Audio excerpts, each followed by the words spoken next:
So when we'd last left the party, you'd made your way to Barrowtown on your way to ultimately search for the impossible blade.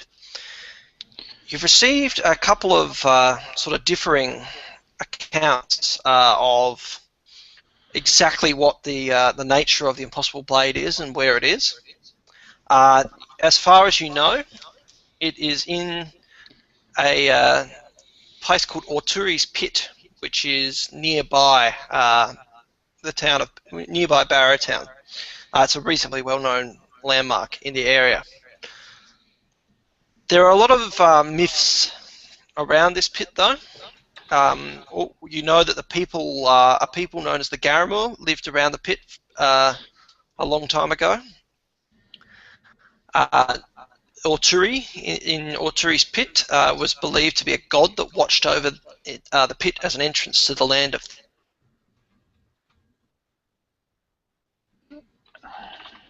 tomb within the area belonging to Queen Stalaset, and the impossible blade is believed to be her. So the connection between the pit and the tomb seems fitting, given there's all this rumours about passages to the underworld.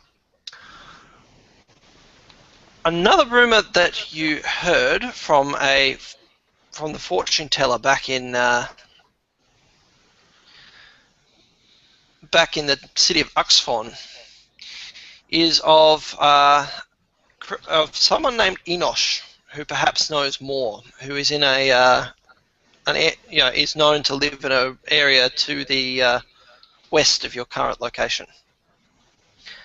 The other person that some had suggested you contact was a scholar who lived in Barrowtown named Sania. But the person that you'd met, the fortune hunter that you'd met when you came into Barrowtown, had sort of warned you about here, just said she wasn't to be trusted, and that was a man named Boris Hahn. Meanwhile, while some of you were doing a sort of serious investigation, Blargs managed to get himself into an interesting situation with the local, the locals. After chatting up what he thought was a fine young lady who managed to compare most life experiences to working in the mill, Blargs went off and had presumably a night of fun with her, but has woken up surrounded by robed figures in some sort of different room that he thinks he fell asleep in, who were very excited about the fact that this young outsider had taken a millwife. I still find it funny to this day. So I think that's where we'll pick back up. So Blargs, you've just come to, and you're surrounded by these robed figures that are, quite sort of pale, and you're sort of getting the officials' vibe from them when they say, we are so glad for the community that you've agreed to take a millwife. Okay, do they look very strong at all whatsoever?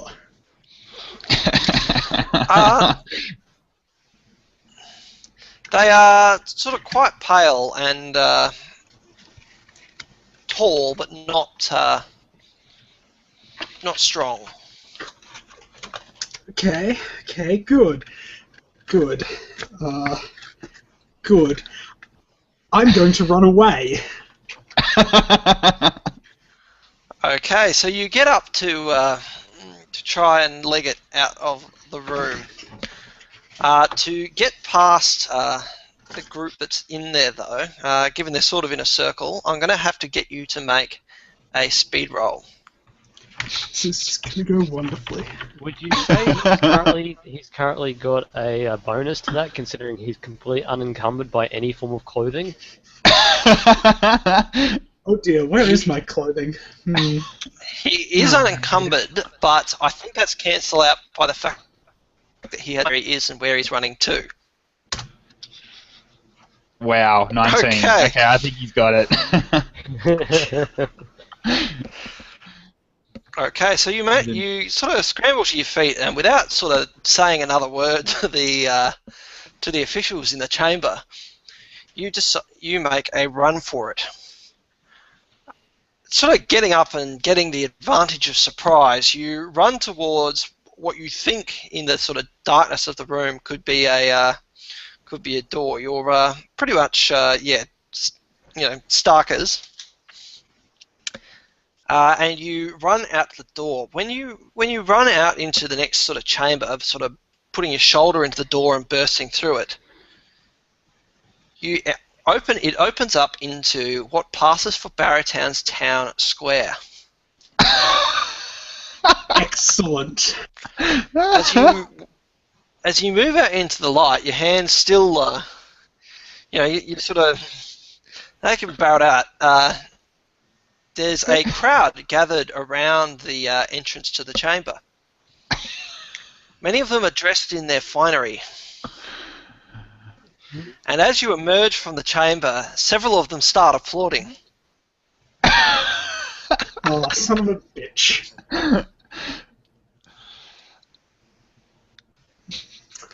Your companion from the previous evening is outside the door and sort of rushes up to you while you're sort of adjusting to the light outside, having come from a dark chamber, and says, "So you've met with the council and they've approved of our union?"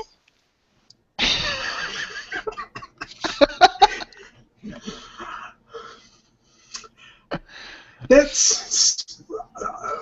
I've met with the council. Yes. The Chirani watch over us, and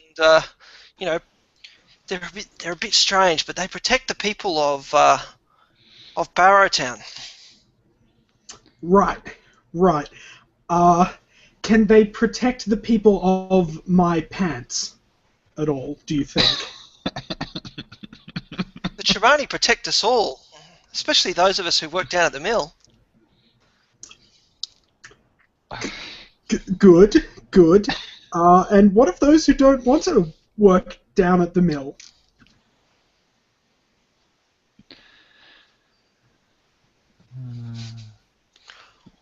Why wouldn't you want to work at the mill? The mill is great. It supports our entire town. Yeah, I'm sure it does. That's just great. I try to run away again.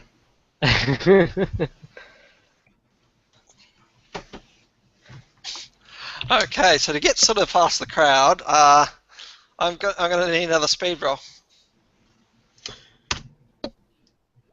15. So you leg it really sort of through the crowd, dodging and moving your way through dodging and moving your way through the sort of people in the town square. And the place is, Barrowtown is Warren-like, and given you're not a local, you sort of run through the nearest couple of turns.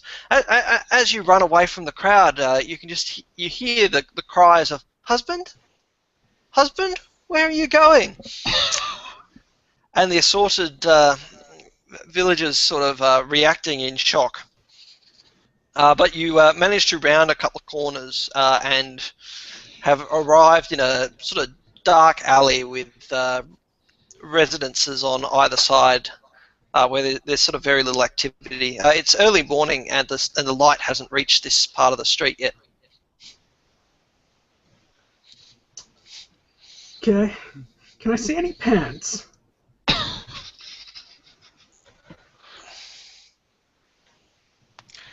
You can see that one of the houses has some washing laying out in a line strung between the two, strung over the road,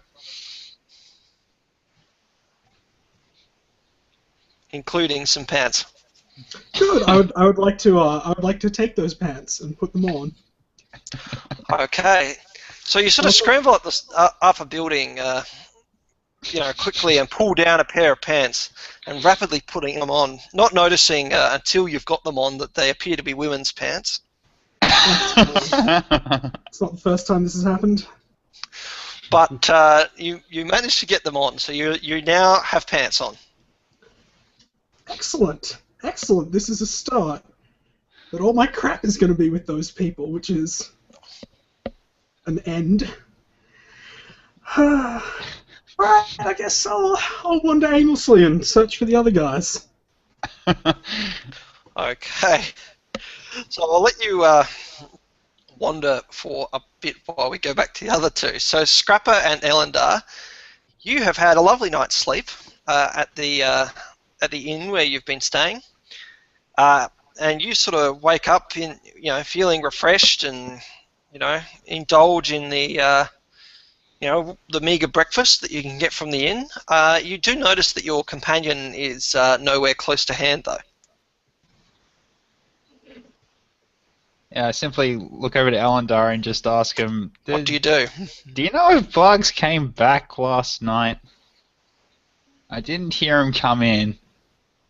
I kind of just shrug my shoulders and go, well, he left kind of early with those girls, but he probably did the whole thing with that they do. Right, yeah, I getcha. Okay, so I would just shake my head and so then you're relatively unconcerned about this. Considering that he left the inn with 3 ladies, not just one, I'm sort of just gonna say I'm just gonna wait until he gets back. I'm sure he's fine. Elendar is actually kind of concerned, considering he still feels as though he owes something to Blarg, considering he kind of ran into him and kind of rather rudely sort of barged his way into the group. So he's actually going to go and start looking for him, because who knows, Drags had Blanc a lot at that stage, and we don't want to find him, his corpse on like several hundred meters below on the rocks. Hmm. Yeah, I think I can agree with you on Okay, that. so- And I reluctantly finish my breakfast quickly, and then No. I'll go looking. You stay here, because if Blargs is even conscious at the moment, he's going to try and make his way back here. Yeah, definitely. all right, good luck. Okay, so you move out of the inn to search the street for Blargs. To sort of look around and get the scuttlebutt and see if you can hear anything around the town, I'll get you to make a knowledge check, like an intellect roll. Yep. Difficulty, probably not too much. Probably a difficulty 4 knowledge, just to get the lay of the land and the gossip in the town. Actually, make it a 3. Difficulty 3. This is where my foolishness tends to come in handy, because my foolish descriptor means I get to roll twice and take the highest, so by sheer bumbling I might actually succeed. Oh, it's enough. Okay, well they both would have succeeded. So you move out into the streets and sort of start looking around, searching for a companion. You walk around. You don't know too much about Blargs at this point because you haven't been journeying together very long, but you search for a guy who's not a local, about sort of yay high, and ask around. And one of the merchants who isn't necessarily a local, but is someone who spends a lot of time in Barrowtown, says, "Oh yes, there's been some rumblings around town this morning that he's decided to take a millwife." Who or what is a millwife? Oh, it's I'm a afraid sad that- local tradition where look, in some ways it's a bit of a trap for travellers here into town. As soon as one of the young ladies locally, makes friends with an outsider to the point where, well, coupling is imminent or even has been performed, the town elders step in and try and press gang them into sticking around. It's not, they don't do it with malice. They do it through sort of guilt and all that, trying to keep the genetic diversity up in the community here. Okay, I'm going to try and redouble my search for Blarks, because it sounds like he's made a terrible mistake. He's More much too flexing young to have a children. wife. There'll be more Little- flexing children soon enough. Your best bet might be to head to the town center. If you go up this alleyway here and make the next sort of 3 right turns, you'll eventually find your way there. Right, so up the street, 3 right turns. Okay, thank you. Yeah, Good luck. If you, It's not unheard of for these to run out of town, but it generally leaves a bit of a black mark on against their name if they do. I think a black mark's going to be the least of his worries. Also, if you do see a tall, very muscular man, tell him to go to the inn. If I haven't seen him beforehand, No problem, good sir. I guess I'll follow his directions as best I can and head to the main square. Okay, so as you take your 3 right turns, you follow a sort of winding pathway that takes you up to another level of Barrowtown.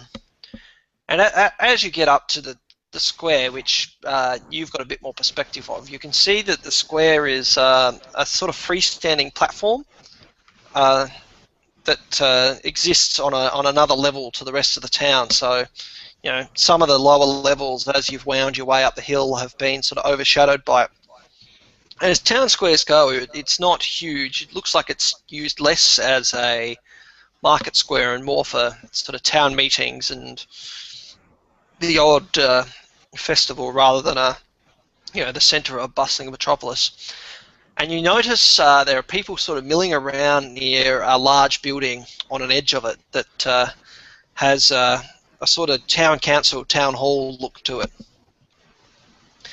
And you can see a young woman sobbing sort of in the centre of the square, being comforted by, what looks like to be various family members, and you see sort of other people sort of milling around gossiping, and a couple of others look like they're sort of rounding up not a posse in the hostile sense, but they are sort of trying to coordinate some sort of search. Oh god, we have literally come into a futuristic southern town.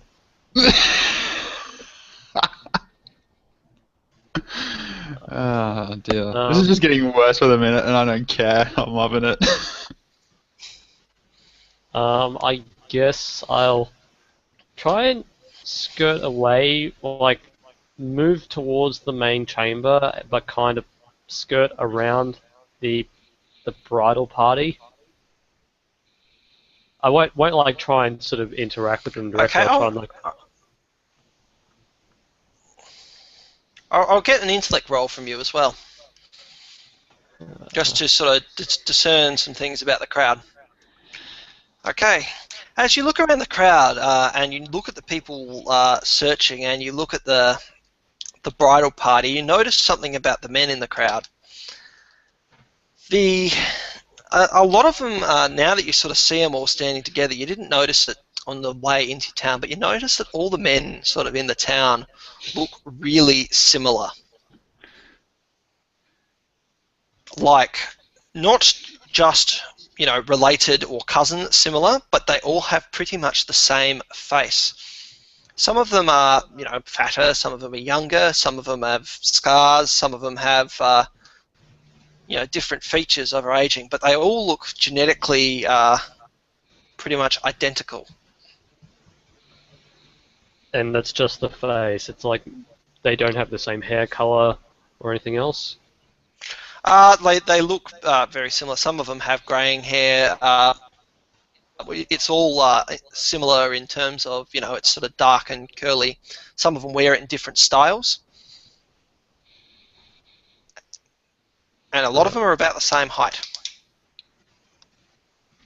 Would they be Blarg's height? They're shorter than Blarg, not by too much. They don't look like Blargs. Okay, then. That's good to know. And as I sort of see this, do I also like sort of notice a matching sort of thing with the women? Like, do all the women look the same? There is more diversity amongst the women. So, a lot of the ones that are sort of in the bridal party look to be related, but even in your night in the bar last night, the women were different. Right. Like, there is some family resemblances there, but it's not as pronounced. Okay, then. I guess I'll take that on our account and be like, this is a strange town. We should probably get out of here, but first I need to find Blargs. So Scrappy, meanwhile, you're back at the inn, and Burris Hahn has woken up and found you. So if you've got anything you'd like to ask him or chat to him about, you can do so. Actually, I would actually want to ask him a question. That you never really gave us a price for your service to escort us to the pit, did you?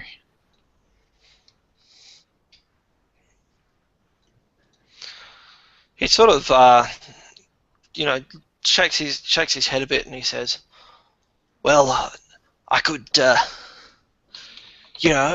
we'll see what you find at the tomb. I'll get a cut of that."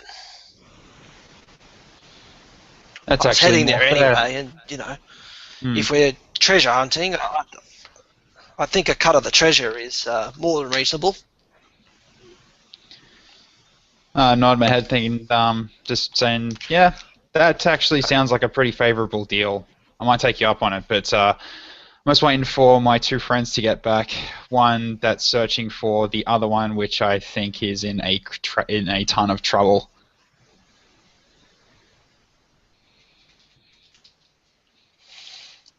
Well, yeah, Burris has sort of just woken up, so he hasn't heard any gossip around town.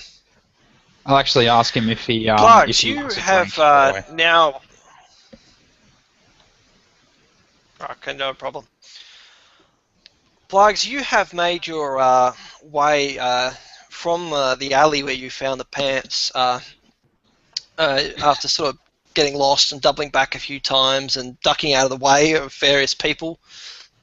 Some of which were sort of searching, others of which were sort of going about their daily business, until you found your way to a merchant. It's not the one that Elendar had talked to, but it's another one from out of town who's sort of taken one look at you and sort of immediately reached for a club on his little cart of wares and says, "What do you want?" Just as sorry, just a question, Blargs. 6-pack or 12-pack? I'm curious. 24-pack.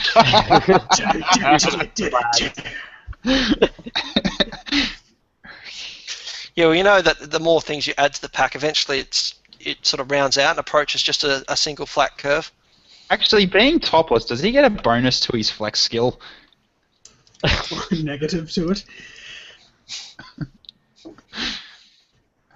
He would get a bonus to flexing if he was trying to do it. But the merchant has sort of seen someone coming towards him, shoeless, shirtless, wearing women's pants, and has reached for a club next to his cart and hasn't sort of brought it up, but has got his hand on it, and you can see that he's trying to grasp this thing. What do you want? Do you know where my pants are? Not these pants, obviously. Pants. Why would I know where your pants are? I don't know. Someone must. Do you know what a millwright is?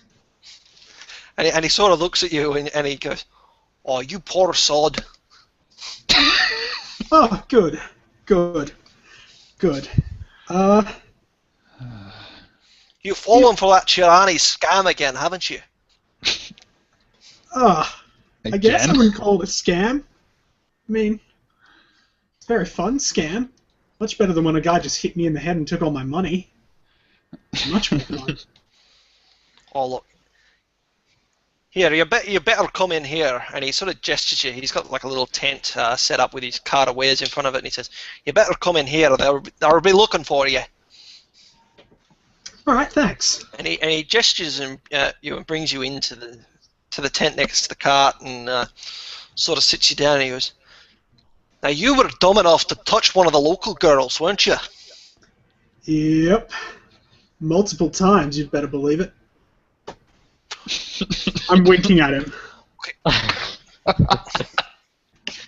He sort of grins at that and he says, "I have travelled on many caravans where, young men such as yourself have got in similar sorts of trouble. Here's what you need to do, right? They will take any of the outsiders and try and pair them off to their girls. It's always been strange. I've been passing through this town now for 30 years. And despite the number of people who have got into the same trouble as you, the offspring always look the same. They've got the same face." Oh, Okay. shit. That's a little creepy. Yeah. What you need to do, though, is you need to convince them that you're diseased. Too easy. If they think that you're going to bring some disease into the town, some genetic disease, they won't take you. They'll break it. I had one fella. He was a hemophiliac, which of course you only revealed much later on, and they released him from his duty. Let's just say that. Unfortunately, at the time, they released him from his duty by throwing him over the edge. But I'm sure that won't happen to you. Excellent. My I shall be off, my good man. And now I'd like to charge aimlessly, hopefully back to the square.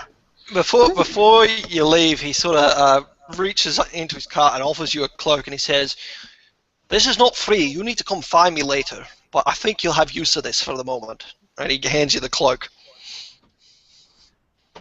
Alright, I'll wear the cloak, run around dramatically, cloak failing, yelling for science. So, Elinda, you're back in you're still in the town square where they're getting these search parties together, and you've sort of got the buzz that there had been an outsider here this morning who had run through the square naked, and from the descriptions that you kind of pick up, there was something about well-defined musculature and a lack of pants, and a couple of young ladies sort of off at one square, and you've heard them snickering about something.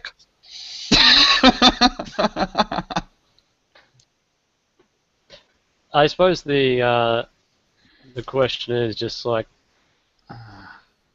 does it look as though anyone's gone in or out of the main hall recently, or are they all just like congregated outside and haven't really done much? It doesn't look like they've gone into the hall. The locals are sort of around there and are near it, but they, it's not like the doors are thrown open. Right. I will attempt to make my way past the two sort of crowds and try and make my way up to the hall itself and rap on the door.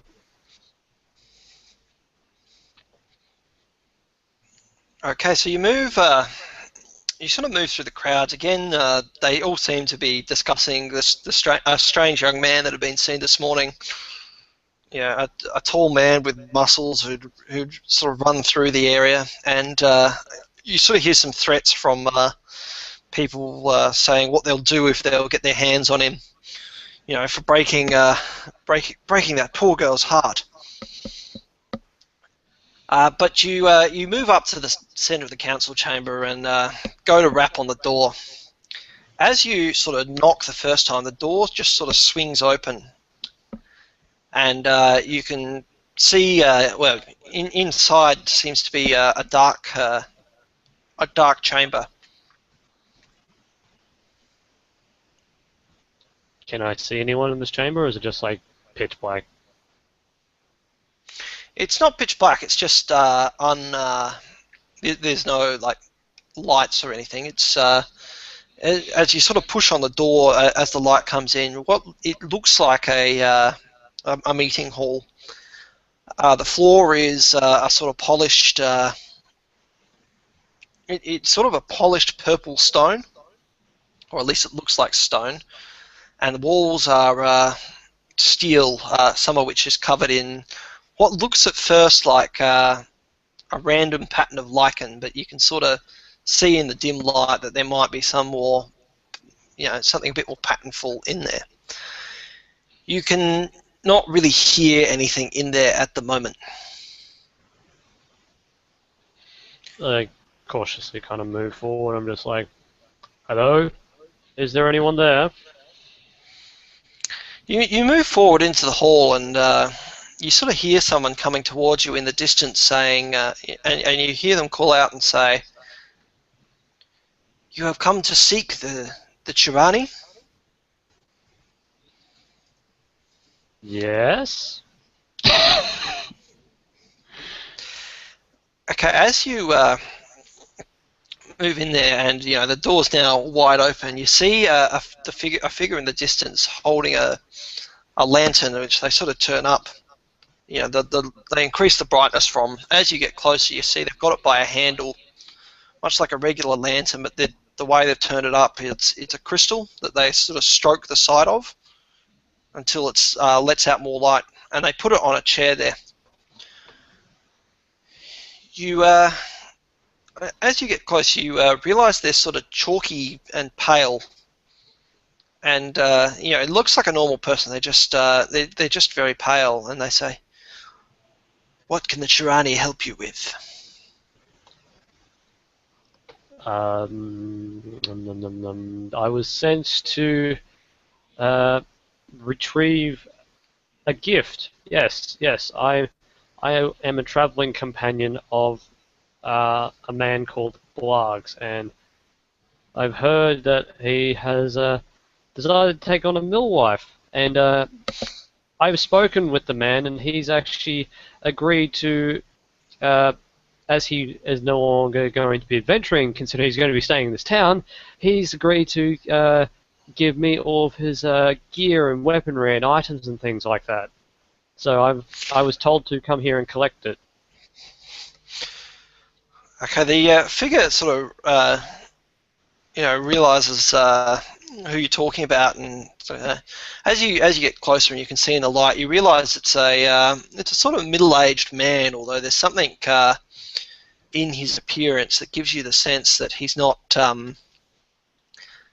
as young as he sort of looks. He's very pale white skin, and his hair is also sort of shock white despite his appearance. And at the mention of Blargs, he sort of perks up and he says, we always want the best for our young ladies in this town. Us Chirani are not directly involved in the affairs of the townspeople. They're a little bit sort of scared of us, but we give the millwives our blessing. You said that he gifted all of his things to you. Yes. We just before he sort of said farewell to me yesterday, he said I could have all of his stuff. It was like it wasn't quite as formal as that. It was rather under the influence at the time, and besmitten by the lovely charms of the local woman. But yeah, he said I could have all his stuff. So, and I presume just from hearing what's been going on, I presume that he's stored his gear here as the ceremony was here. I apologize if that's incorrect. Oh, well, when he comes to us, he comes to us in a state of purity, without any of his worldly possessions. You know, you'd have to speak to his betrothed for any of his effects, but you know, we give blessing and we perform the ceremony, rather than just, you know, we don't take all these things. Well, in that case, I apologize for wasting your time. I'm kind of on a bit of an adventure myself, and Blarg's leaving has kind of thrown us for a bit of a loop. So I apologize for wasting your time. I'll see myself out. And as you turn to leave, he sort of says, he sort of watches you go part of the way, and he says, well, traveller, I wish you luck. I'm sure your friend will be a fine member of this community. I'm sure he will be the best miller there ever was. Oh, we don't let the mill husbands work in the mills. No, we have other honours prepared for them. I am not comfortable with this conversation at all. I'm just going to leave.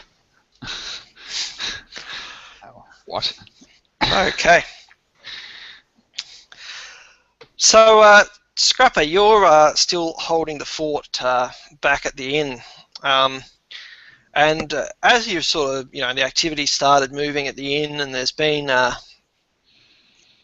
you know, more people sort of rushing in and out. The inn is on one of the lower levels of Barrowtown.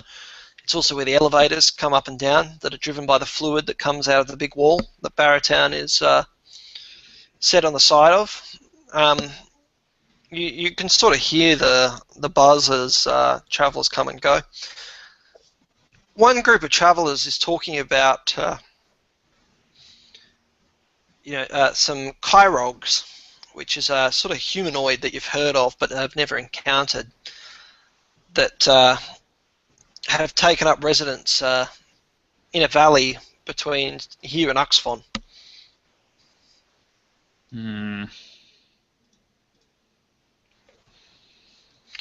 One of them sort of says it's a bit strange that they've sort of set up such a permanent camp. There must be something there that they're there must be some reason that they're there.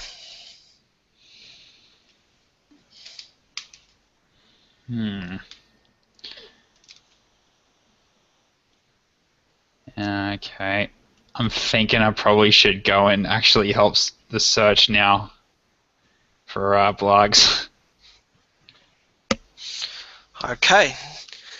Just at that moment, though, Blargs, you have managed to work your way down to the levels, sort of stumbling barefoot. Your feet are quite sore from your travels, and you have arrived at the door of the inn.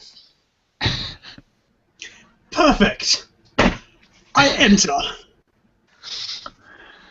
As dramatically and with as much flair as possible.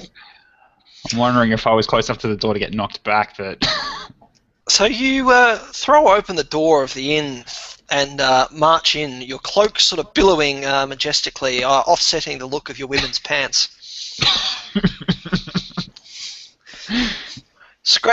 Scrapper, you've seen this sort of posing from Blargs before. You know he likes to make an entrance, but having travelled with this companion barefoot and his feet are bleeding a bit, and he looks like he's been exerting himself sort of running, and is a bit sort of grubby from walking around. Yeah, I'm looking him up and down, and I pretty much just give him a bit of a... you seem to have had quite a night. Scrapper, excellent. Come, you must help me find my stuff. You'll need to lead the way. Why are you wearing that? What happened? To the square! I'm guessing Blarg just walked out the door while I was about to try to ask more questions, and so I just ended up just shaking my head, face palming, and then just following him. Okay, so Bikes, you sort of venture out into the streets, still barefoot, still in nothing but your women's pants and the cloak that you've obtained. You move up the street a little bit, and you find and there's another merchant standing there, and he sort of says, "Well, it's you must be the gentleman that that other young man was looking for earlier." Probably. Do you know the way to the square? He's got. Oh yes, you just take the next 3 right turns as you head along this street. Your friend is probably there. Excellent. I have an axe to find. Blargs, hold up before you start running again. I actually reach into my pack and grab my spare pair of shoes and tell him to put them on. You have a spare pair of shoes? Yeah, I bought a pair of white mid-shin boots ages ago. I never actually got rid of the other boots I had originally. So I can pass them over to him to have as spares. If they fit him, of course. I will cram my feet So, into folks, them. you try and cram your feet in them. They're about a size too small, so they're not the most comfortable. It's better But than your you feet. manage to sort of squeeze them off. And they sort of come up, they look quite good with the usual ensemble that Scrapper wears, but so now with your pants and your boots and your cloak, you are halfway towards being dressed. Yeah, I basically just wanted to make sure you that just come out of the chamber with the. You just come out of the chamber with the Karani and have moved into the main square again. Right. Are the men still there? There's less of a crowd there before. The ones that you thought were on the verge of search party have sort of wandered off. The young lady that you noticed was sort of sobbing in the middle before is still sort of there, although her tears seem to have started a bit. Which woman looks like her mother? Well, she's sort of surrounded by a gaggle of women, but there's one older woman that is either a mother or a close aunt. Yes, I'm hesitating about whether or not to approach a group of distraught women and ask for stuff. You know what? Screw it. Elendar is going to attempt to try and barter with them and try and explain that in his fits, in a fit of drunkenness, Blarg's promised his stuff to me, and I've come to collect. So I will attempt to approach the matriarch. So you move towards the group, and she sort of eyes you suspiciously and says, "Another outsider here to ruin our day again." Whoa! I haven't done anything. What's wrong? Our young Chandra's heart has been broken. She was going to be the first millwife in this town in more than 4 months, and her husband has just run off. It's disgraceful. This husband wouldn't be a man, say, yay big, arms like tree trunks. That's the miscreant. Look at what he's done to our poor Chandra here. I kind of look a little bit meekly, and then I'm kind of like, sifting my feet around. I'm just like, this is probably a bad time, but while this man was smitten and overcome with love, it seems, or maybe it was just the the liquor that he was consuming, he kind of made. What are you saying about our Chandra? Are you saying that someone could only ever love her when they were drunk? How dare you? That's not what I was saying at all. It's just that Blargs has quite an exuberant personality, and that seems to be exemplified when he gets the juices going, as it were. He made her promises. He made me promises too. He's made a lot of promises, it seems, in the last 28 hours. Yeah, this is incredibly awkward. So I'll make this quick and get out of your hair. Blargs made me a promise last night, and he said I could have all of his stuff. And I know this is an incredibly bad time, but I'm kind of in the middle of an adventure sort of thing. So, am I able to take his belongings and get out of your hair and leave you guys alone? His belongings? What? That's supposed to be the foundation of their married life. He said he was rich. I don't believe he had weapons. What would he have weapons for here?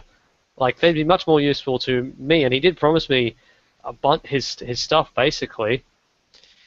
He said those riches were gonna go towards their life together. I failed to see how an axe is going to improve the quality of their life. I'm sorry, Well, it's just my opinion. I presumed he was going to sell them. Yes, he agreed to sell them to me, and I was going to pay him once I had them. So, I know this sounds incredibly bad, but he kind of already arranged something with me. I'll leave some. If you take me to a stuff, I'll leave some coins behind, and then I'll get out of your hair completely.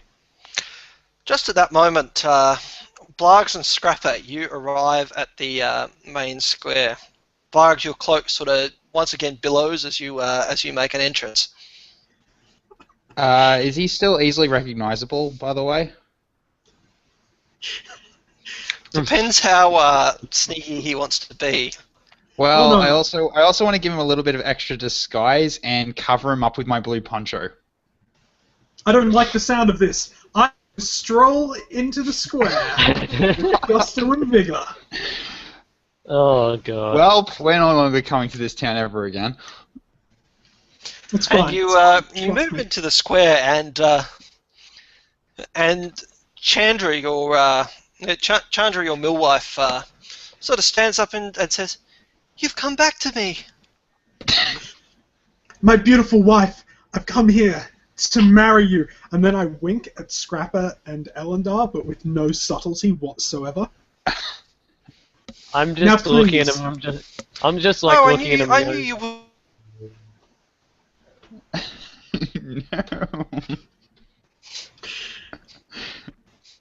Oh, what a happy day! This is almost as happy a day as when I started working at the mill.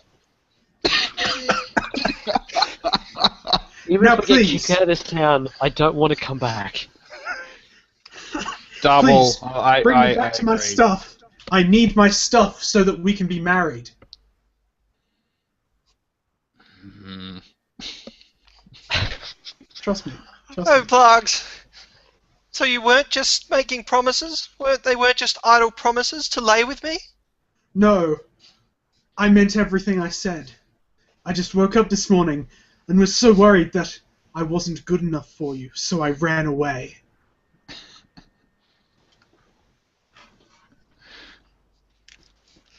And she sort of gestures to her mother, who is still giving you like a death glare next to sort of standing with Elendar, but she gestures to her mother to go and fetch your things.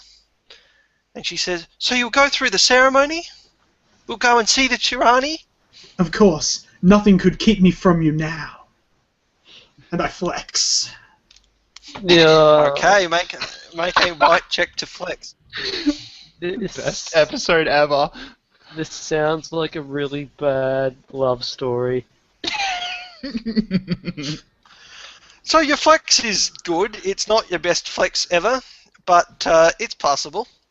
Yes. And you sort of flex in the town, and several of the young women who had previously been comforting Chandra sort of start to elbow each other and snickering again. Ellendar, you've noticed it. And several of the men in the square who have been sort of hostilely sort of staring at you and glaring you start to sort of, and a couple of them sort of nod to one another and go, give sort of approving looks as you do it.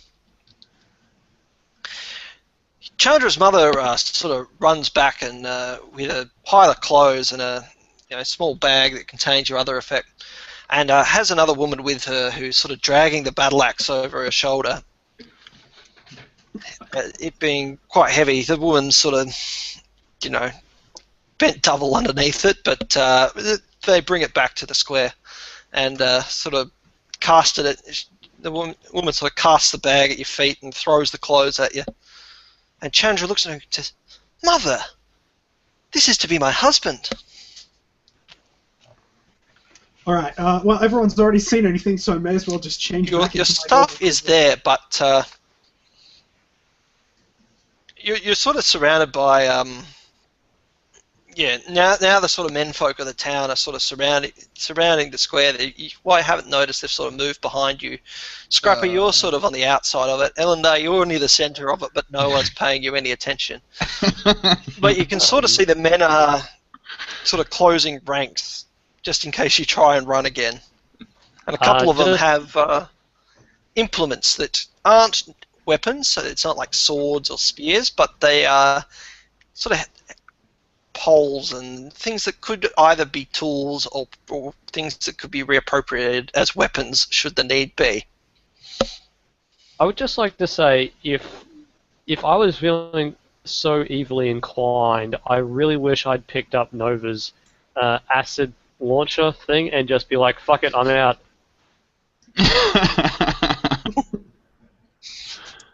I've got a worse idea that could just ruin Blarg completely, but I'm not going to because it's not who I it's not who Scrapper is. Thank Christ. So Chandra's now sort of hanging off your arm. She's sort of cuddling up to it, but she's holding it quite tightly. And says, shall we enter the council hall? All right, my beautiful turtle dove princess. But before we do, I must lay everything before you. I must tell you of my horrible secret. For you see, I do not have these muscles. What is it, my love? Oh no. These muscles are the effort. They are my curse of muscle-itis. Hence why he's compelled to flex. Okay, you hear sort of a murmur go through the crowd, and you just sort of hear one person sort of say, "Muscleitis? I've never heard of muscleitis."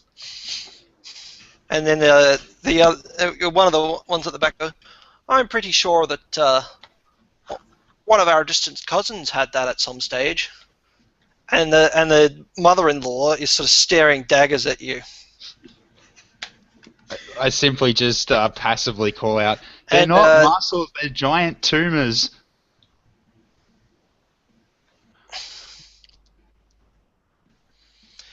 The mother-in-law sort of walks up to you and starts sort of poking in the chest and poking at your pecs.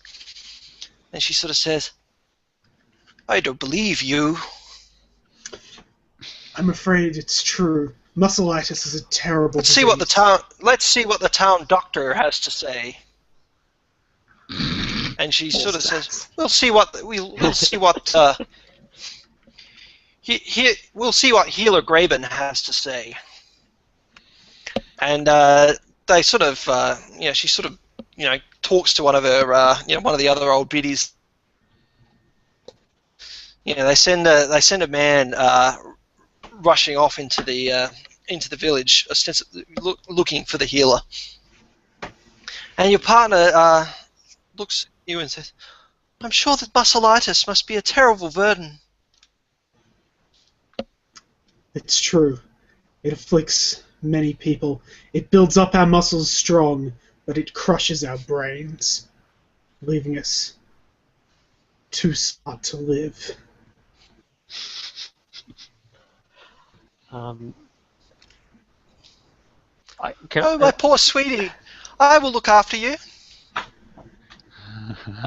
At this point of the sort of where I'm located, can I attempt to make like a hand signal or something at Blargs without like being too obvious about it?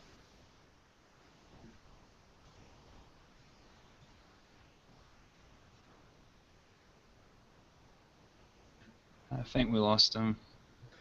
Oh no. He was accelerating a couple of times tonight, but... Oh, no, we Sorry, got my him back. connection's funny, or someone's connection's a bit funny. Yeah, it's yours. You've been accelerating a couple of times, but that was probably the worst yet. Did you Hello? catch? Yeah, we're here. Can you hear? Near us? Oh, okay. Yep. Yeah, just say your last sentence again. Um, yeah. Basically, I just want to ask, can I make like a signal or something at Blargs without being really noticed by the others, by the rest of the crowd? You can you can sort of signal him. You're pretty close to him, and you might even be able to get up reasonably close to him and whisper something if you're sneaky. I don't trust my sneaking skills, so I'm basically just going to try and mouth something like, heavily enunciate on like the lip reading sort of thing. So I'm just like, elope, elope, elope, elope.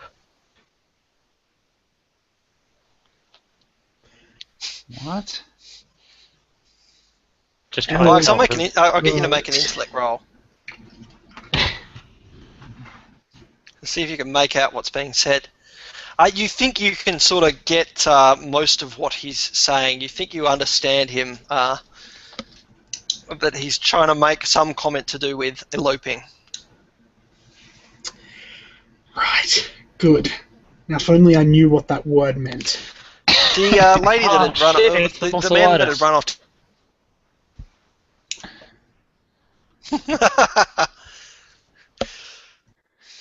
The man who'd run off to get the healer comes back into the square and brings an older man with him.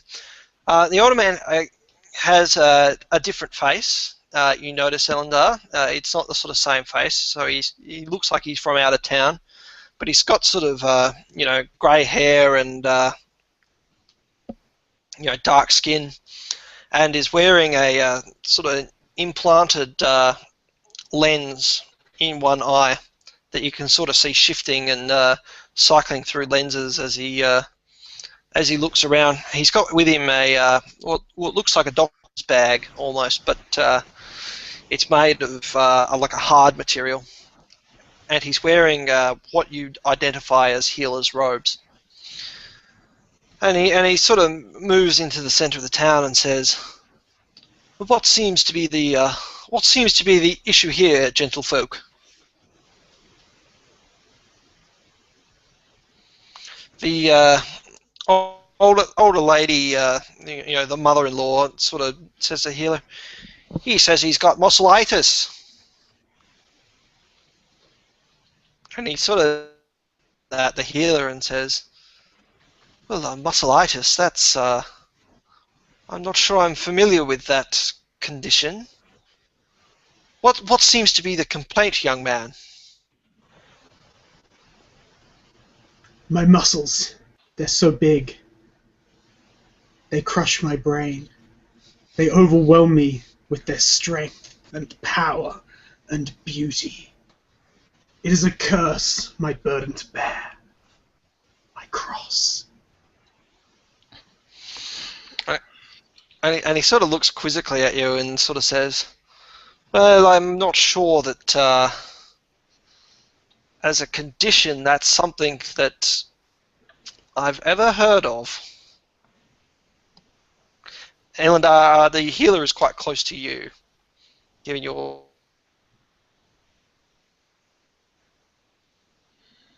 Oh no, With him, you can. I didn't catch the middle of that at all. Yeah, you did. Okay, you're near the healer, so if you wish to interact with him, you can, as well as Vlogs. Scrapper as well? Scrapper can, but Scrapper would have to move closer to do it sort of subtly. But if Scrapper, if you want to interject from the crowd or call something from the crowd, you certainly can do that. At the moment, I'm at a loss at what to do here because we're vastly outnumbered. No, I got it. I step forward and I'm just like, I assure you, good sir, that this Blargs is not joking. When I first met him back a few days ago, he said he was suffering from a severe case of muscle flu, which I'm assuming is a direct link to his muscleitis. And he's told, like, I've heard his stories. He fought countless beasts and things, and who knows what foul viruses or diseases he's contracted. I mean, hell, I don't even know where he's been, so I wouldn't trust him with the whole matrimony thing. He sort of looks him up and down and says, "You say you've been an adventurer. You haven't come into contact with any strange pathogens in your time?" I simply speak up and say that he actually has. You, young man, over there, what do you mean? In our recent travels, we had to deal with a virus known as the Insidious Choir recently. He actually came in contact with some of the vapors of whatever they were doing there, and I don't think it was healthy for him. But this, plus many other things like being bitten by The ravenous mother-in-law creatures. sort of looks at you and says, "The Insidious Choir? That's a stupid name. You're making that up." I believe I said that once And too. the old man sort of, the healer sort of looks at her. The healer looks at her and says, "Oh, excuse me, I'm the healer here. I will have this conversation. I don't ask for your opinion on matters of the mill. You don't ask for my opinion on matters of medicine." Oh, I remember. He told me. And Chandra's ears sort of prick up at mention of the mill before she goes back to to that sort of general look that she's had. Yeah, I sort of kind of interject and just like, oh yes, he told me a story just the other day.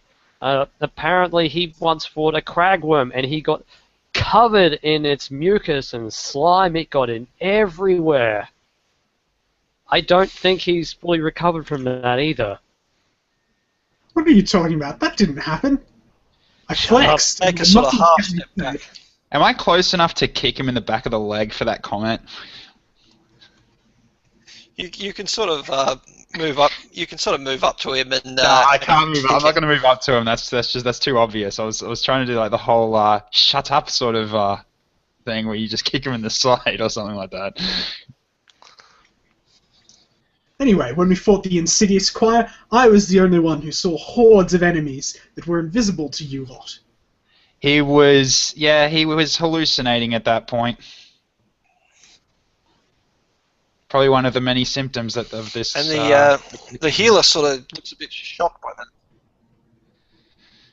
And he says, "Well, hallucinating it could be a sign of poor mental health." Oh yes, he's also a massive crack addict. Like you can't believe just how many shins he throws away on that stuff. It's terrible. I've only known him for 3 days, and he's totally off his head the entire time. The healer looks at you and says, "Crack addict? Cracks of what? Cracks in the wall?" drugs. Yeah, that's what we've been telling you. What they're talking about the Insidious Choir. That's his drug. That's his narcotic du jour, as it were.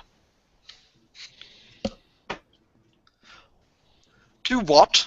And I thought you said that the choir was a virus.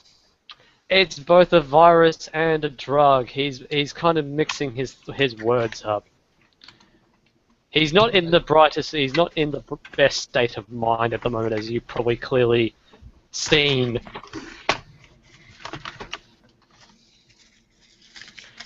As all this talk of virus and viruses and slime and all that, you sort of see the men around the edge sort of backing off, but the mother-in-law is unperturbed.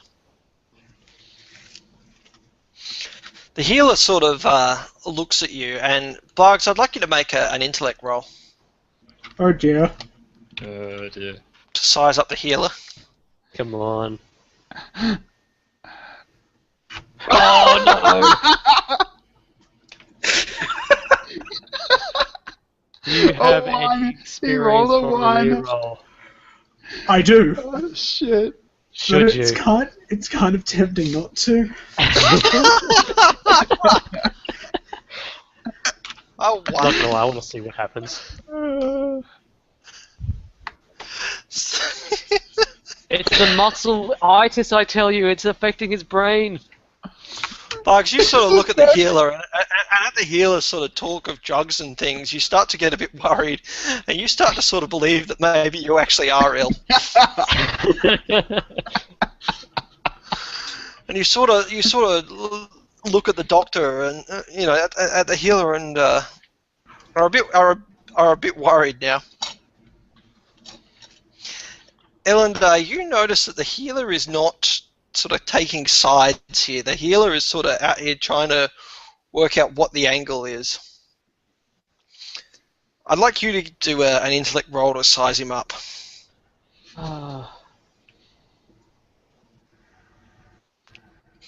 Okay, so you look at this healer and you get this sense, just from watching the way he's interacting, that he's been dealing with members of this town for a very long time. And has possibly seen this process happen before. Right. Bugs, Chandra is sort of rubbing a hand down your back on top of the cloak and says, "Oh, my poor man, I will nurse you back to health, even if it means taking time off from the mill." I'm sorry.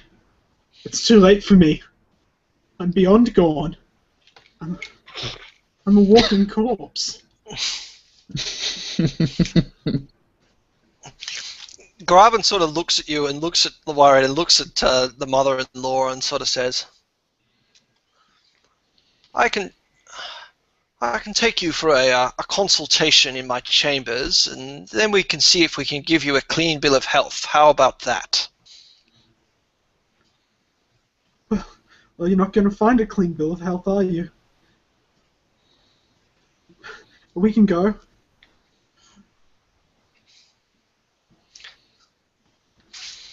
So he sort of leads you over to the side of the square, and he says, there are some rooms here we can use, away from prying eyes, and he sort of looks at the mother-in-law, and pushes you sort of in there.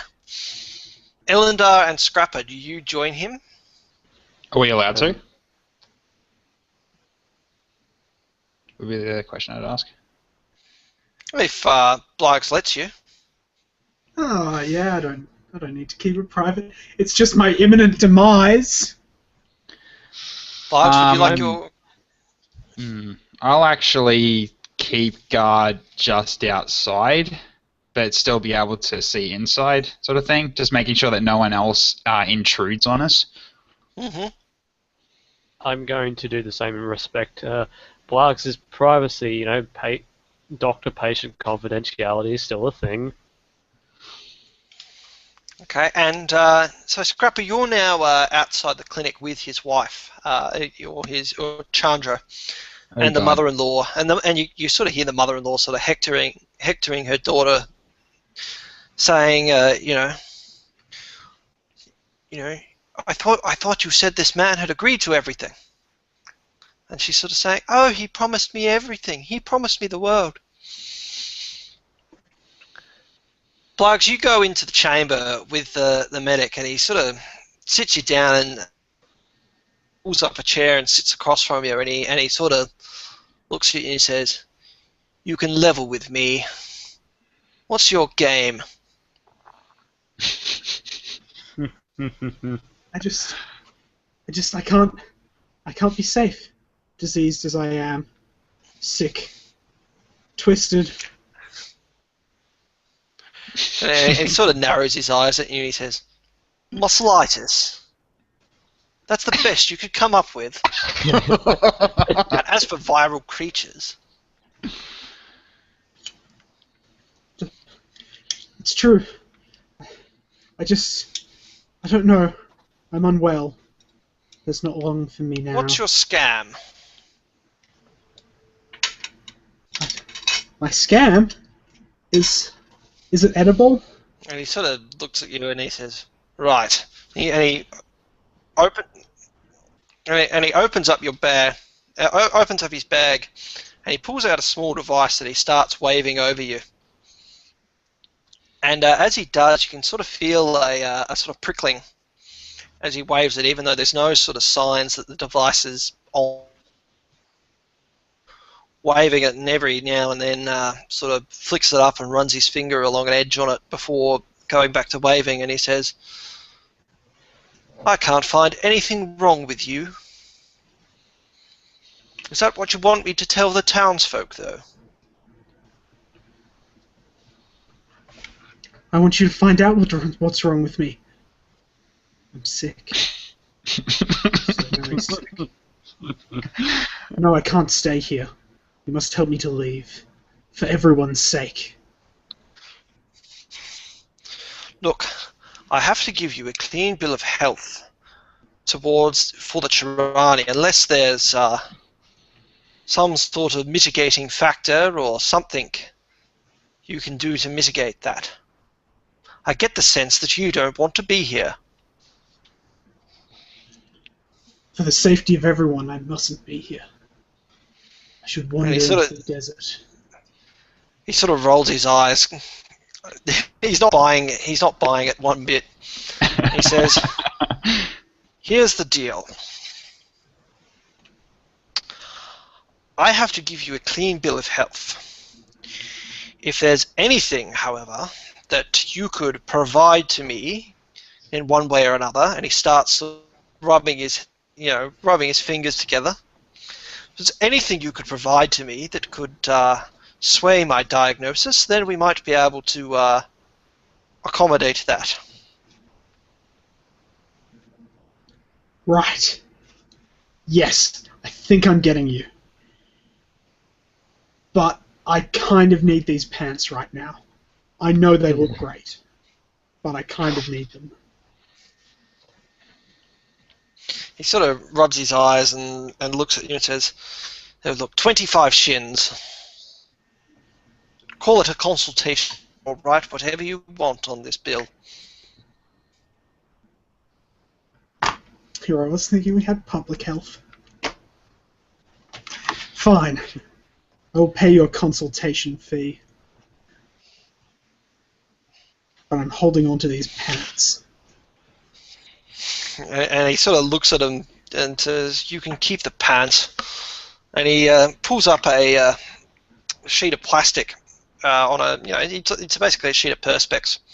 And he pulls another device out of his surgical bag and starts inscribing it in a series of hieroglyphs sort of vertically down the page. It's a script that you haven't probably seen before, but it's like a dedicated medical language, and he sort of folds it over and he says, look, this will get you out of your situation if that's what you want. For everyone's sake, I must. And he sort of says, quite, and hands it to you. And then sort of ushers you back out the door. As you enter back outside, Scrapper and Ellendar are sort of still standing their vigil by the door, and so is Chandra. And Chandra rushes up to you and says, "Oh, my poor Blags. Are you well? Are you healthy? Will we be our children?" I'm sorry. I'm terribly sick. There's nothing I can do. It's too late for me now. Oh, my poor man. I suppose you'll be leaving us then. Yes, for your sake I must. To keep you safe from me.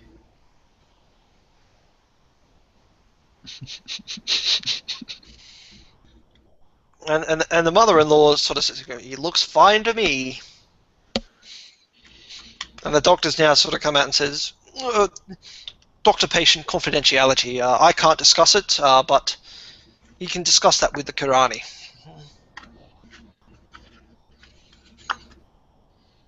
Eleanor, what do you say to this? I am keeping my big fat mouth shut because I'm just like, I'm actually enjoying this a little bit too much for my own good.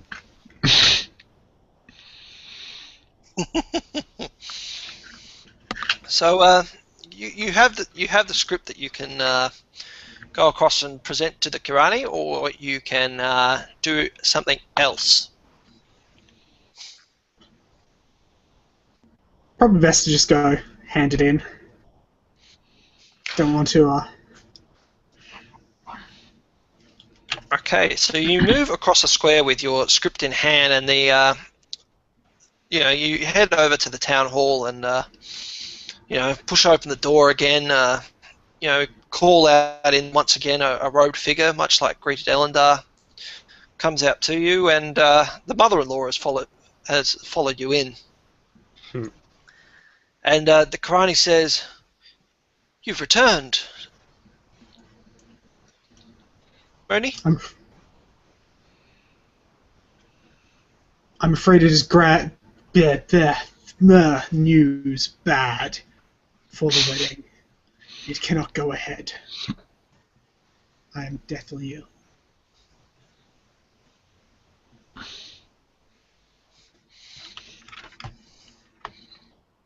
Oh, well, we certainly wouldn't want to bring illness into this town. And the mother-in-law's sort of still looking at you going, muscleitis, muscleitis. And you hand your script over to the Kirani, who sort of brings it up and looks at it and says, "Oh yes, this is deeply concerning. And what's this here about your genitalia?" Well, that one's been out there for the whole village to see.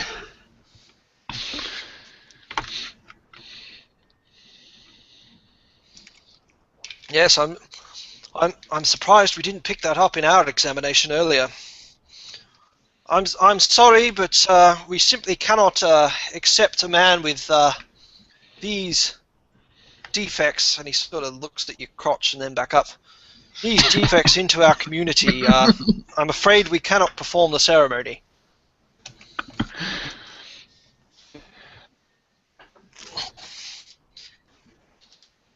And the mother-in-law sort of looks angry about this, but accepts it and sort of is starts pointing at you, accusing you, saying, "You've ruined my daughter. She was going to be a happy millwife, but you have broken her heart." There is more to the world than just being a millwife. She'll get over it. Do you have anything to say to that, Larks? This is for her own safety. I'm sorry it is this way. I love the voice you're putting on this. And the mother-in-law sort of storms out and leaving you in the dark.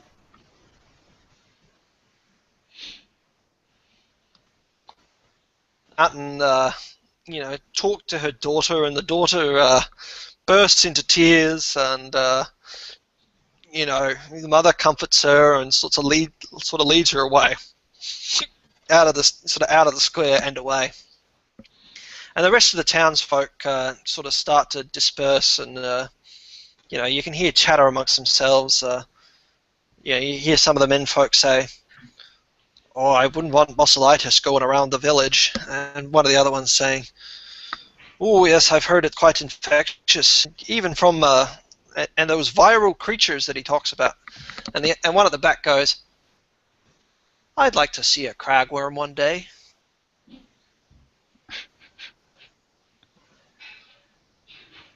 And he's dropped. Oh wow, that was just a complete drop. He had major delay as well. I must say, Blargs, just my entire mental image of your character at the moment is just that you're one of those like front page cover guys on one of those romantic novel stories where the blossoming hair, like the massive V-neck shirt, just. He's reminding me of Fabio so much now. Like he's got the long flowing blonde hair, just always flowing to the wind. Fabio, though, if he was really, really, really stupid, like so stupid. Is he back yet? Where is he? I know. Have we lost him completely? Dunno. Hang on. I'll see if he's still. I'm just gonna check, see if he's still on.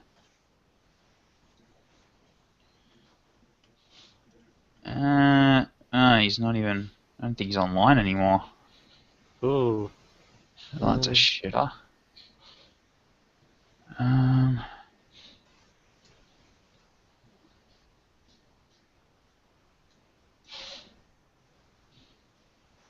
I can't add him in.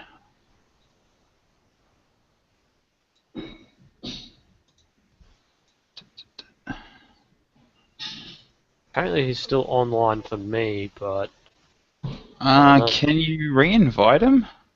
I can't. It's his call. Frack. Hang on.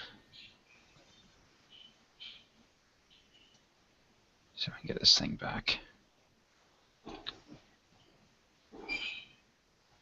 Yeah, it is his call. Hang on.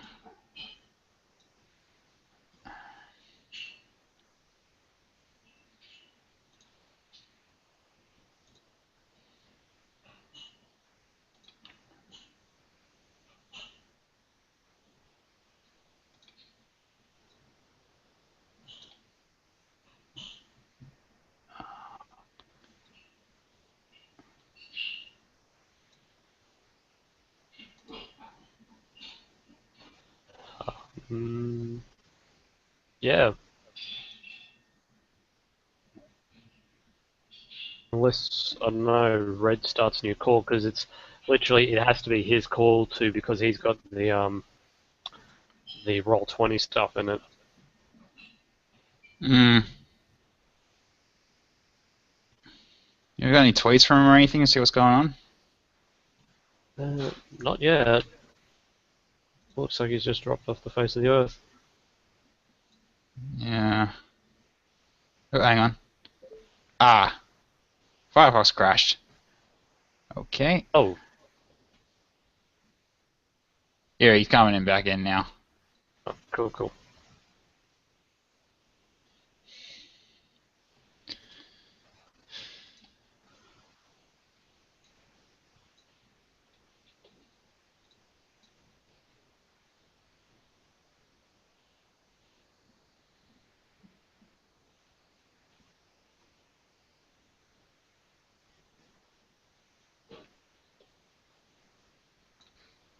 I think I'm back. Yep, you are. Welcome back. Hello? Hello. Yep. Right. Sorry, my browser crashed on me. All good. So the last, what was the last thing you heard before it crashed out on me? Was it the townsfolk talking amongst themselves again, the men of the town? I think Yeah, that I was the think last we got. Cragworm was, I think, the last. Like, I want Yeah. to meet a Cragworm was the last thing. Okay, good. So, as you got out, the crowd is sort of starting to disperse, and Blargs, you exit the hall of the Kirani, and meet up again with your companions.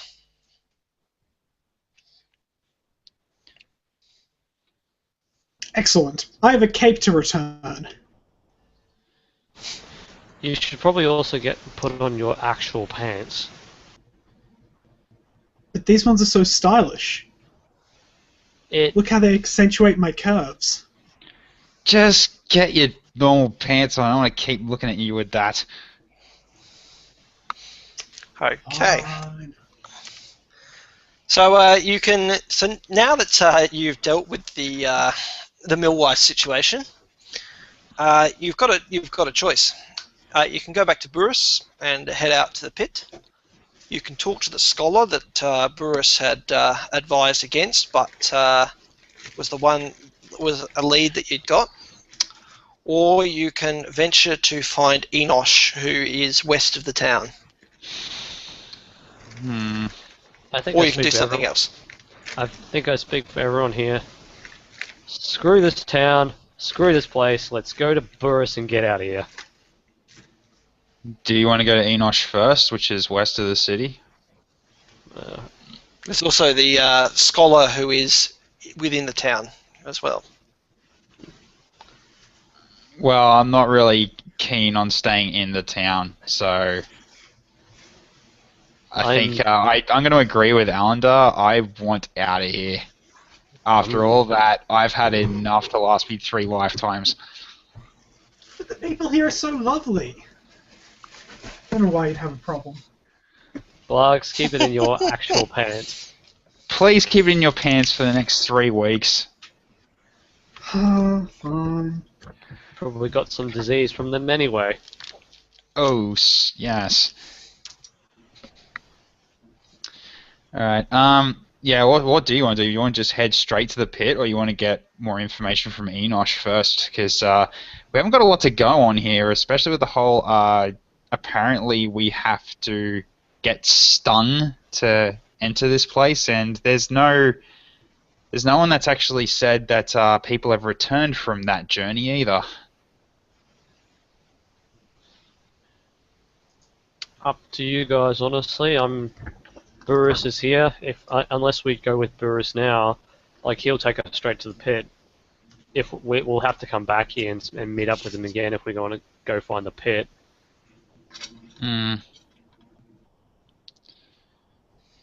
Yeah, okay, I think we'll just take Burris and then just head down then.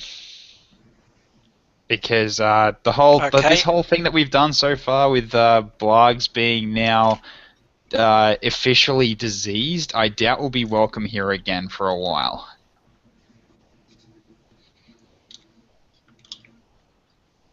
Okay. So you're going to head straight to the pit. You're not going to seek out.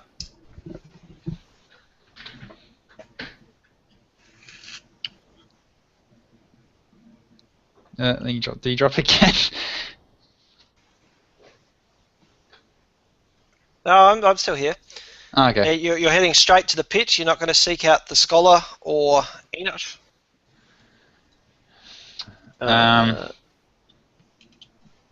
Blargs, what is your opinion? I need to get rid of this cloak. Or pay for it. Okay, Or steal beyond it. that. Do you want to go kill something? Do you want to speak with someone? Is that even a question? Good point. I think the pit is the smartest and quickest route to let off some much overdue steam. I let off some steam last night, if you know what I mean. I Wink. don't need to know. I don't need to know. Let's just go. You didn't even get the pretty one out of all that. Okay. So you make your way back to the inn and meet up with Burris. And he sort of looks at you and says, "I've heard about the incident up in the town square. It seems like you got yourself into a bit of trouble. Yeah, just don't ask. Can we just go straight to the pit like we originally planned? He sort of looks at the time and he says, "Yeah, if we set out now, we can probably make it there within the next, make it there by the end of the day tomorrow." All right. Well, Blogs, do you want to take care of your business with your cloak and then we'll head out? Good plan. Who knows where a merchant is? They're all the same, right? Ellender, please go with him to make sure he doesn't pull his pants down again for the next woman he sees. I'm not even... Yeah, fine, I'll go with him. I'm just not really trusting of this guy right now. So you walk around the town. You walk around the town with Blargs, and finding the merchant that you'd spoken to. He directs you to the other one who set up his, who had the cart set up with the tent. And he looks at you and he says, "Well, it looks like you solved your little problem, didn't you?" Yes! The doctor said that I was sick. Cost me a lot of money for that appointment, though. Oh, I'm sure he's run that scam before for the people in the town. I think you'd not be the first man that he's got out of that situation. I suppose you're here to pay for the cloak. Yes! How much is it? Oh, look, that was a ragged old horse cloak. That'll be 5 shins. I'll give you 4. And he sort of looks at you and goes, "Yeah, fine. All I can say to you, lad, is that you should look before you leap a little bit more in the future." Leap without looking. Got it. Thanks, mate! And he sort of takes the shin, sort of shakes his head and waves you away.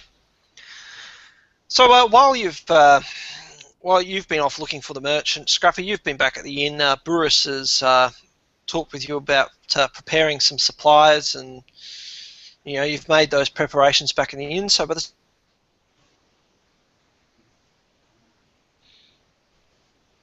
you're ready to go. He leads you down from the town in one of the elevators that you'd come up on. It moves its way down, and you make your way down to the base of the base near the mill. As you go there, you can see there are sort of people on shift around there. More of that familiar face for you, Elendar. But you sort of move quickly past there, and just so you don't incite another incident. You find that the road is that Burris is leading you down is pretty. It's pretty sparse, but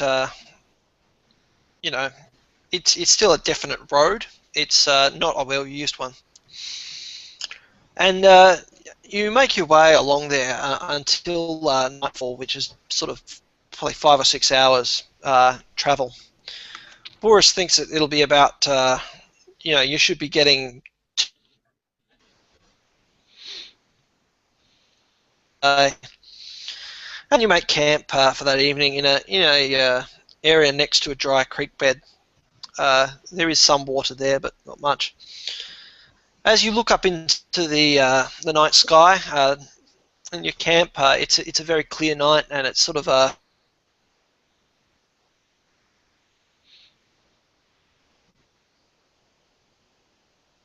the 2 moons of this world, the regular moon and the other one that's a different colour.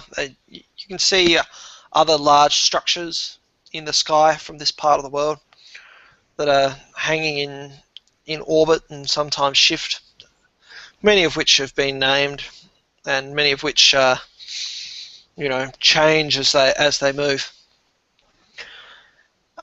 Early the next morning, you sort of awake, and break down your camp and continue on your road. Along your journey, you come across a man, uh, a wooden cart being pulled by a large sort of woolly pack animal. With the animal has sort of stout legs and wide hooves, and he's sort of plodding along there. He sort of notices you as you approach and pulls up his cart. He's heading towards the pit, and he sort of hails you and, well met, travellers.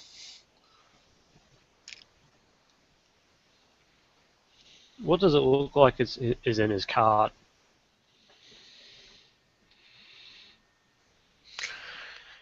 As you look at the cart, it looks like it's mainly got sort of personal possessions, but from the and sort of maybe some equipment. When you look at him, he's sort of tall and slender, and is dressed in sort of a typical travelling clothes, and there's some tools on his person and in the cart that sort of paint him as someone who works with technology and works with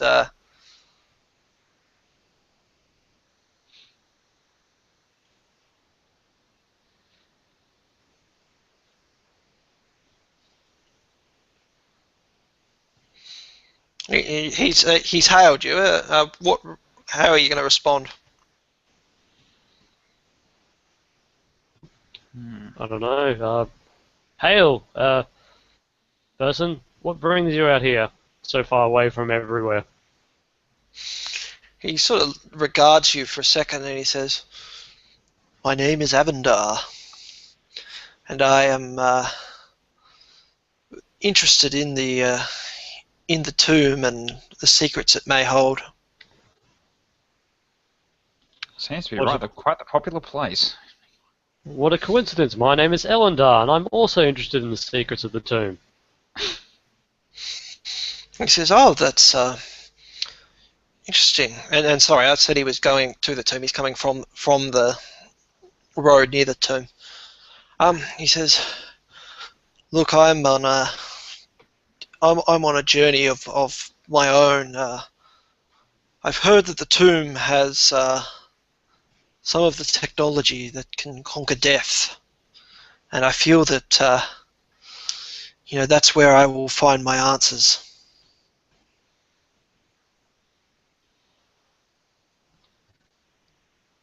Answers to what?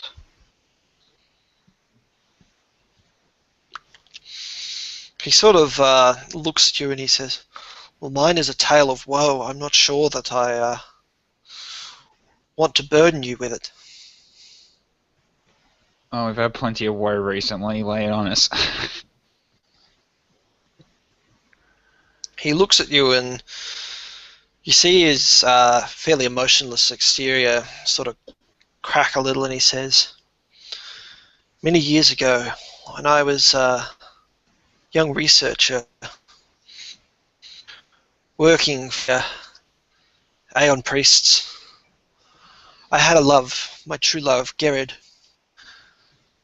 She passed under very unpleasant circumstances. The illness, it was terrible. And so I've come here after many years and much research to see if I can find a way to bring her back. They said that this area was the home of a god of death, and I'm hoping that Orturi can in some way bring her back to me."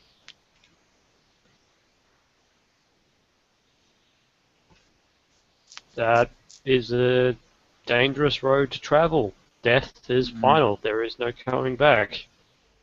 You cannot change it however much you want.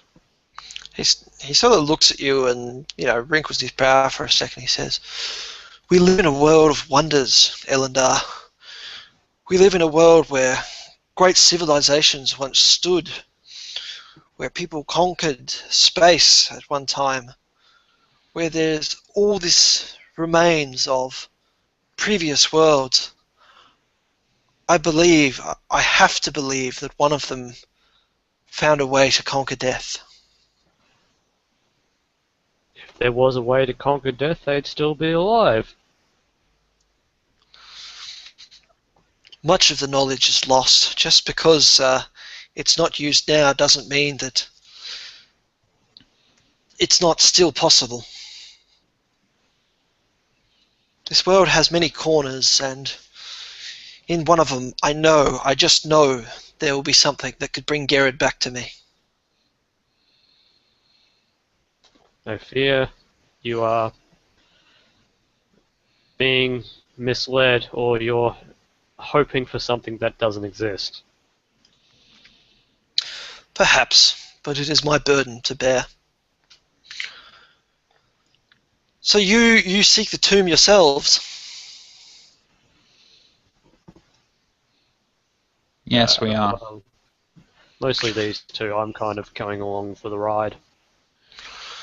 I've just come from the tomb. I went there and realized that I didn't have the equipment or the manpower to send there myself, but I wish you good luck on your journey and that you find what you seek. Manpower, what for? Oh, there's only one of me on my quest. To get down into the tomb, I felt it was just too much of a task for one man. Alright, I understand. Safe travels, friend. You've heard the stories of... You've heard the story of the Queen that lived here?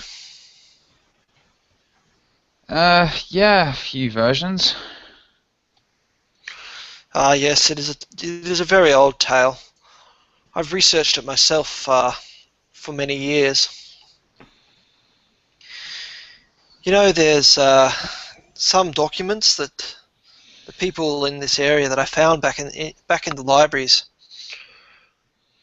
that speak of this place and speak of it not in terms of legend, but in terms of contemporary accounts.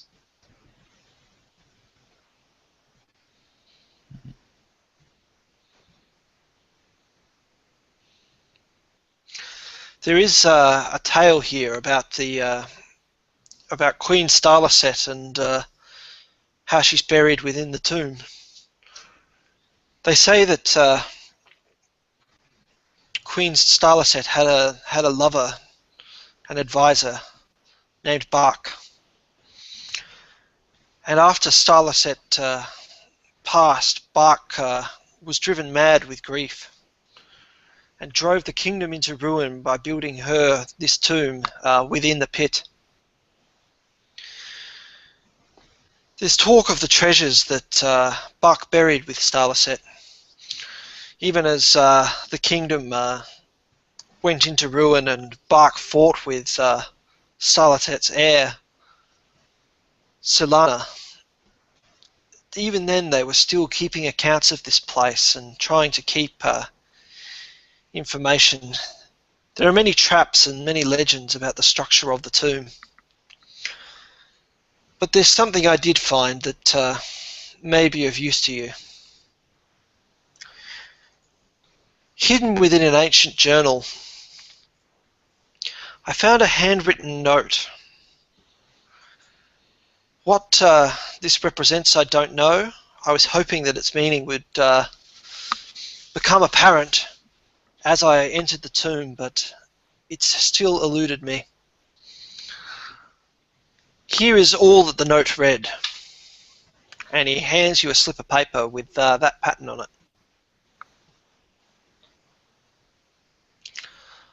I don't know if it's a code or a password or just some meaningless drivel that was included with it, but I hope that it comes to some use for you.